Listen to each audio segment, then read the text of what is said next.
నమస్కారం. అద్దంకి న్యూస్ కి స్వాగతం. ఈరోజు ముఖ్యాంశాలు. లబ్ధిదారులకు సీఎం సహాయ నిధి చెక్కులు పంపిణీ చేసిన మంత్రి గొట్టిపాటి. 90 మంది లబ్ధిదారులకు మంజూరైన 76 లక్షల చెక్కులు అందజేత.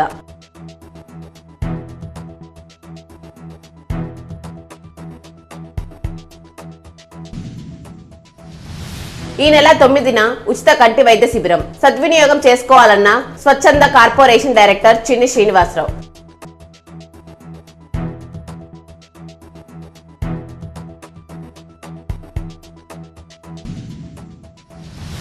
అద్దంకిలో జాతీయ క్యాన్సర్ అవగాహన దినోత్సవ ర్యాలీ.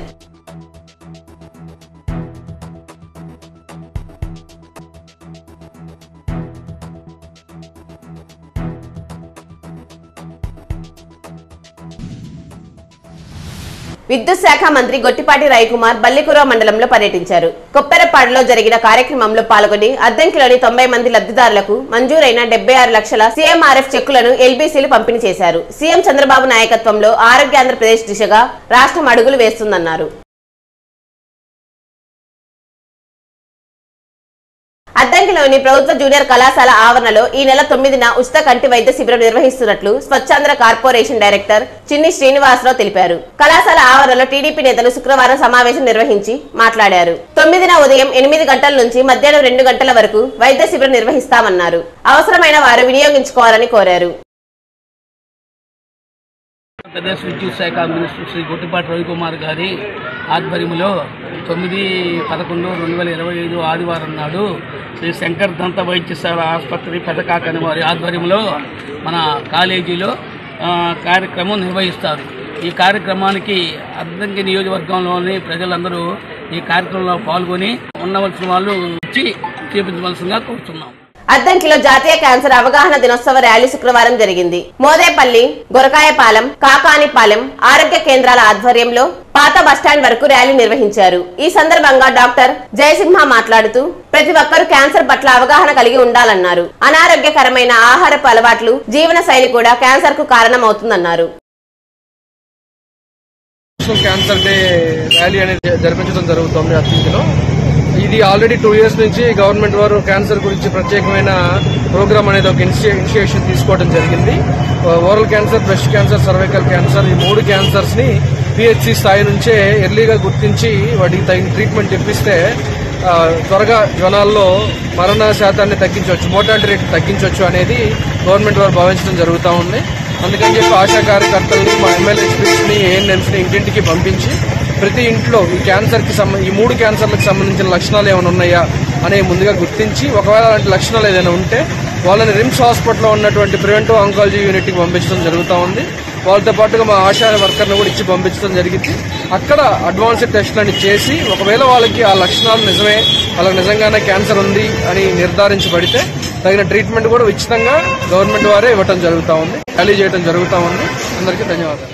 ప్రభుత్వ పాఠశాలలోని విద్యార్థులకు మెరుగైన బోధన చేసేందుకు ఉపాధ్యాయులకు టీచ్ టూల్ ట్రైనింగ్ ప్రోగ్రాం నిర్వహిస్తున్నట్లు ఎంఈఓ కేవి శ్రీనివాసరావు అన్నారు. ఈ కార్యక్రమం అద్దంకి పట్టణంలోని ప్రకాశం బాలుర ఉన్నత పాఠశాలలో శుక్రవారం జరిగింది. ఎంఈఓ మాట్లాడుతూ ఉపాధ్యాయులు వృత్తి నైపుణ్యాన్ని మెరుగుపరుచుకునేందుకు, విద్యార్థుల అభ్యసన సామర్థ్యాలు తెలుసుకునేందుకు 2 రోజుల ట్రైనింగ్ జరుపుతున్నామన్నారు.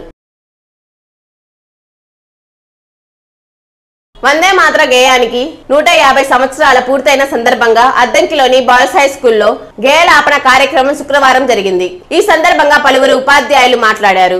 భారత జాతీయ గీతం వందే మాతరం రచించి నేటికి 150 సంవత్సరాలు పూర్తయిందన్నారు. అనంతరం విద్యార్థులచే ప్రతిజ్ఞ చేయించారు. ఎంఈఓ కేవి శ్రీనివాసరావు, ఉపాధ్యాయులు, బీజేపీ నేతలు పాల్గొన్నారు. ప్రజలు, విద్యార్థులు ప్రతి ఒక్కళ్ళు కూడా ఈ కార్యక్రమాన్ని జరుపుకుంటున్నాం. ఈ రోజు 10 గంటలకి వందే మాతర గీలాపన. ఇప్పుడు మనం ఈ వందే మాతర గీతం యొక్క ఫుల్ ఫామ్ మొత్తం ఆనందమఠ అనే పుస్తకంలో బంకిం చంద్ర చటర్జీ గారు 1875 నవంబర్ 7న ఈ గీతాన్ని మనకి అందజేశారు. 150 సంవత్సరాల సందర్భంగా ఆనందమఠలోని మొదటి 2 పద్యాల్ని వందే మాతర గీతంగా మనం జాతీయ గీతంగా మనం ఉపయోగించుకుంటున్నాం. అద్దంకి నియోజకవర్గంలోని ప్రభుత్వ పాఠశాలలో చదువుకుంటున్న విద్యార్థులకు ఉచితంగా సైకిల్ పంపిణీ చేసే కార్యక్రమాన్ని మంత్రి గొట్టిపాటి రవికుమార్ చేపట్టారు. వివిధ దశలలో నియోజకవర్గం మొత్తం మీద 10,000 సైకిళ్లు పంపిణీ చేయాలనే లక్ష్యంతో ఉన్నామన్నారు. ఇప్పటి వరకు దాదాపు 4,000 సైకిళ్లు పంపిణీ చేశామని గురువారం బల్లికురువ మండలం కొప్పెరంపాడులో నిర్వహించిన మీడియా సమావేశంలో తెలిపారు. అద్దంకి మండలం సింగరకొండపాలెంలో ఓ వ్యక్తి పురుగుల మందు తాగి ఆత్మహత్యకు ప్రయత్నించిన ఘటన గురువారం చోటు చేసుకుంది. స్థానికుల వివరాల మేరకు కొమరగిరి దుర్గాప్రసాద్ పురుగుల మందు తాగాడు. గమనించిన కుటుంబ సభ్యులు ప్రైవేటు వాహనంలో అద్దంకి ప్రభుత్వ ఆసుపత్రికి తరలించారు. ఈ ఘటనపై మరిన్ని వివరాలు తెలియాల్సి ఉంది. ఆత్మనిర్భర్ భారత సంకల్ప అభియాన్ కార్యక్రమంలో భాగంగా ప్రతి ఇంటింటా స్వదేశీ కార్యక్రమాన్ని అద్దంకిలో నిర్వహించారు.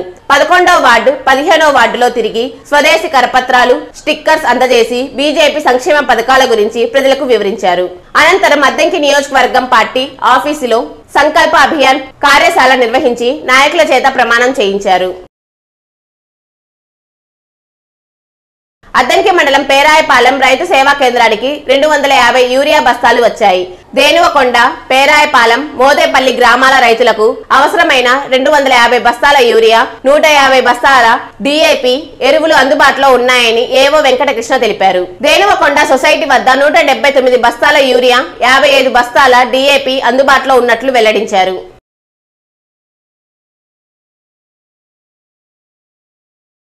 అద్దంకి న్యూస్ సమాప్తం. తిరిగి రేపటి న్యూస్ లో కలుద్దాం. అంతవరకు సెలవు. నమస్కారం.